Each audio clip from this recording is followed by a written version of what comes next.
आप पे भी तो आरोप लगते हैं कि आप भी कोई मतलब ऐसा काम नहीं कर पाए अपने जो कि दिख सके प्रतिनिधि वैसे, और उसके बाद लंबे समय तक वार्ड पार्षद रहे, तब पर भी आपको जनता नकार दी। इसके पीछे क्या वजह है? स्थानीय विधायक पर आरोप लगाया जा रहा है और उनके समर्थन में आप उतरे हैं। क्या लगता है कि आपके समय में ये समय में 29 लाइट आया और आप सिर्फ 17 लाइट ही लगवा पाए, बाद बाकी आप गिफ्ट में दिए? या फिर पिछले 2 साल से आप गायब थे और अचानक से आप मीडिया में आकर के प्रेस कॉन्फ्रेंस कर रहे हैं, क्या कुछ उद्देश्य है आपका मीडिया में आने का? पहले तो मैं बढ़िया लाइव के दर्शकों और मीडिया भाई को नमस्कार करता हूं, और जो आपने प्रश्न किया कि आपने 2 सालों से, विगत 2 सालों से क्षेत्र से गायब रहे, मैं बता दूं कि मैं क्षेत्र से कभी गायब नहीं रहा। हमने सिर्फ नए सभापति जी को काम करने का मौका दिया कि आपको जनता जिस उम्मीद पर चुनाव जिताया है, जिस भरोसे के साथ आपको लोग यहाँ के सभापति बनाया, उस उम्मीद पर आप फ्रीली काम करें। इसी उम्मीद के साथ हमने उनको 1 साल नहीं 2 साल हम फ्री कर दिए। अच्छा, आप भी तो एक टर्म में सभापति के पद पर विराजमान रहे प्रतिनिधि के रूप में, और उसके बाद लंबे समय तक वार्ड पार्षद रहे, तब पर भी आपको जनता नकार दी। इसके पीछे क्या वजह आप देखते हैं? हमने लोगों से झूठा वादा नहीं किया, हमने किसी भी बातों को झूठ बोल के हम लोगों को बरगलाए नहीं। हम लोगों को बस भरोसा देते थे कि ये काम अगर समस्या है तो हम निदान करने का प्रयास करेंगे, और भरसक हम काम करने का प्रयास किया। हो सकता है हम अपने नगरवासियों को समझाने में विफल रहे, और जो नए हैं वो झूठ का ढिंढोरा पीट कर घोटाला हुआ, लेकिन हमने तो खुद अपने कार्यकाल का जांच करवाने के लिए कमिश्नर साहब को लिखा, माननीय मुख्यमंत्री जी को लिखा कि अगर कोई गलती हुआ है, लूट हुआ है तो उसकी जांच हो। लेकिन आज तक किसी तरह का हमारे कार्यकाल में ना लूट हुआ, ना किसी तरह का भ्रष्टाचार का आरोप लगा। लोग विपक्ष में थे, अपना मनगढ़ंत आरोप लगाते रहते थे। तो आपके कार्यकाल का कोई भी कार्य क्यों नहीं दिख पाता है जनता तक? नगर क्षेत्र में मेरे कार्यकाल के सबसे अहम हिस्सा रहा सफाई। भाई साहब, मैं बता दूं कि मैं जब नगर में माता जी को सभापति के पद पर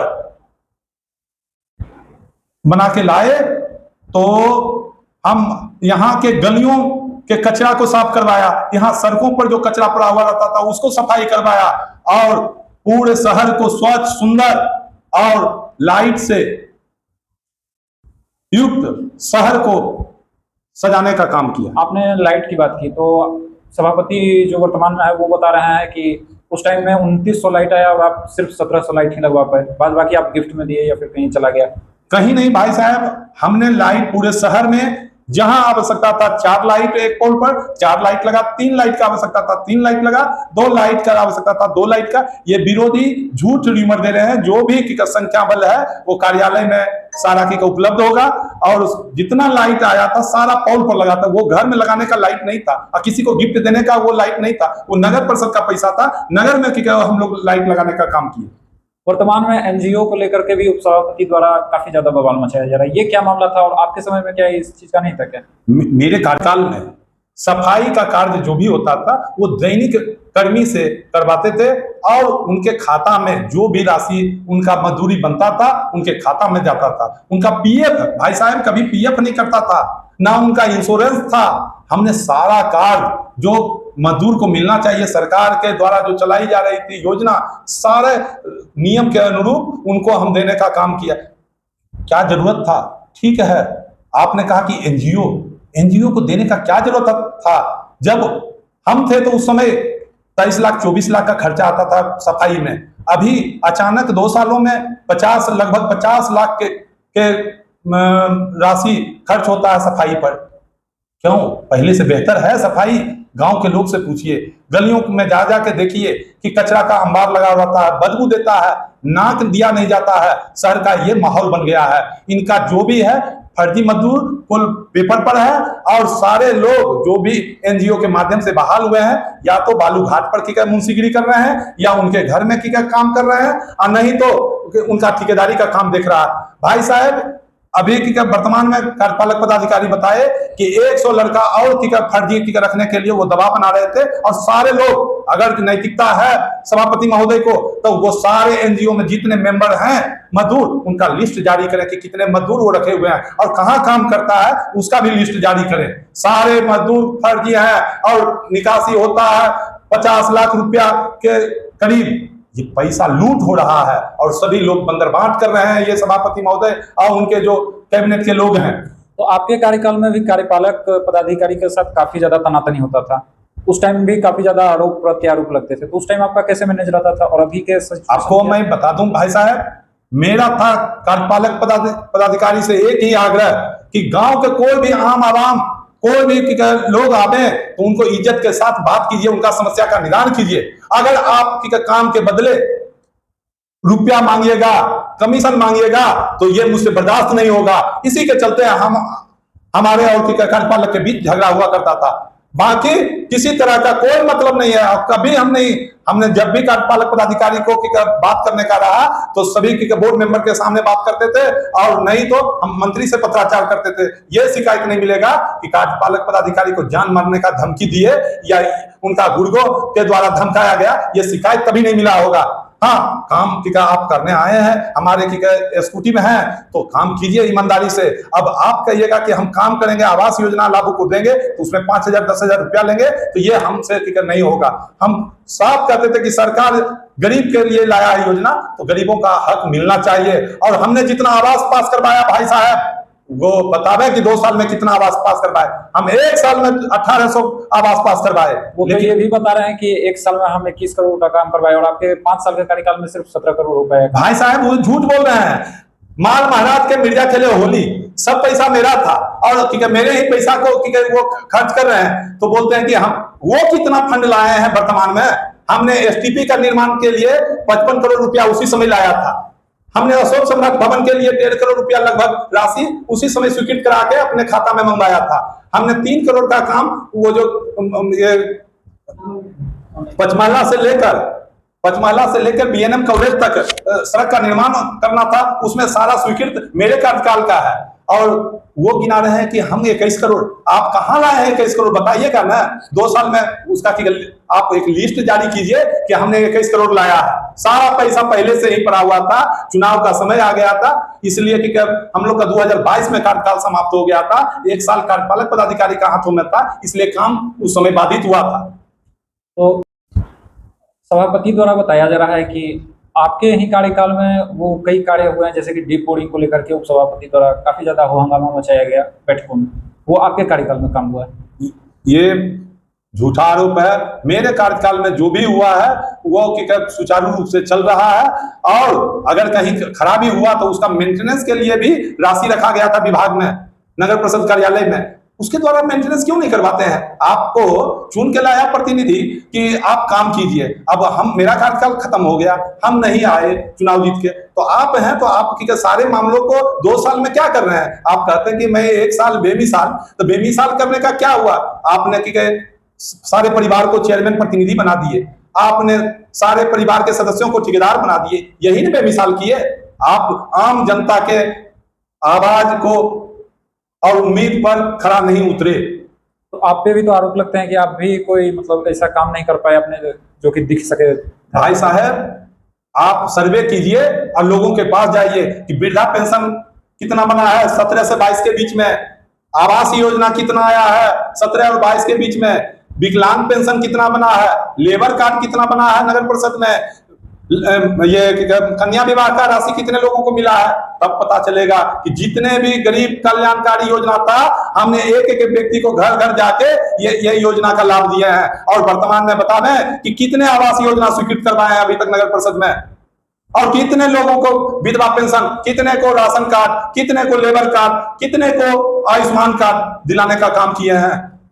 वो काम बस किए हैं तो अपना संपत्ति अर्जित करने में दिन रात लगे हुए हैं। नगर परिषद के सफाई में लूट करके ये अपने संपत्ति को 2 साल में किए हैं। तो बड़हिया नगर परिषद क्षेत्र में आप पर भी तो आरोप कई लगे कि आप भी कुछ सीमित ही क्षेत्र तक काम किए, ऐसा नहीं हुआ कि आप भी कुछ मतलब क्षेत्र में बढ़कर काम किया, ऐसा भी आरोप लगता रहा है? भाई साहब, हम एक एक गरीब को आवास दिए, एक एक गरीब को शौचालय दिए। अब लोग आरोप झूठा लगा रहे हैं तो हम क्या उसका जवाब दें, वो तो जनता जवाब देगी। लेकिन आप जाके पूछिए कि कौआ बोल में कभी संभव नहीं था कि वहां पर घर के निर्माण होता, वहां भी आज महादलित परिवार का आवास निर्माण हुआ। आप पता कीजिए वार्ड नंबर अभी 25 है ये उपरौल में, वहां जितने भी महादलित परिवार हैं सबको आवास मिला। लोग को आरोप लगाने का इस लोकतंत्र में छूट है, लेकिन पब्लिक सब जानती है कि कौन काम किए और कौन ठगा जनता को। ये सारे लोग अवलोकन कर रहे हैं। वर्तमान में उप मुख्यमंत्री हम लोग के स्थानीय विधायक पर आरोप लगाया जा रहा है और उनके समर्थन में आप उतरे हैं। क्या लगता है कि आपके समय में ये सामंजस्य सही था? क्या ये आरोप गलत है या सही है? भाई साहब, ये सरासर आरोप गलत है। ये नगर निकाय है, ये स्वतंत्र इकाई है। ये यहाँ पर किसी का हस्तक्षेप सरकार का सीधा सीधी नहीं कि रहता है संस्था पर। यहाँ पर नगर परिषद के सभी पार्षदगण और चेयरमैन, वाइस चेयरमैन सभी लोग मिलके निर्णय लेते हैं और जो राशि रहता है, सरकार का जो गाइडलाइन रहता है, उसके अनुसार काम होता है। ये झूठा मनगढ़ंत की आरोप लगा रहे हैं। इनको चुनाव लड़ना है, ये चुनाव लड़ने के पर्पज से ये सारा बेस तैयार कर रहे हैं कि विजय जी अवरोध किए। कभी विजय जी अवरोध नहीं करते हैं और न किए हैं। स्थानीय विधायक पर आरोप लगा है कि वो कार्य में हस्तक्षेप कर रहे हैं, क्या ये सही है? स्थानीय विधायक जी पर जो आरोप लगा रहे हैं सभापति महोदय, ये बेबुनियाद है। ये 21 करोड़ का अपने मुंह से बता रहे हैं कि मेरा 1 साल शानदार कार्यकाल रहा और अभी भी वर्तमान में भी बहुत सारे इनका योजना, नली गली, सड़क सब निर्माण हो रहा। कहीं कोई हस्तक्षेप, अगर जो हस्तक्षेप रहता तो ये 12-13 करोड़ का डिपार्टमेंटल कैसे कर लिए?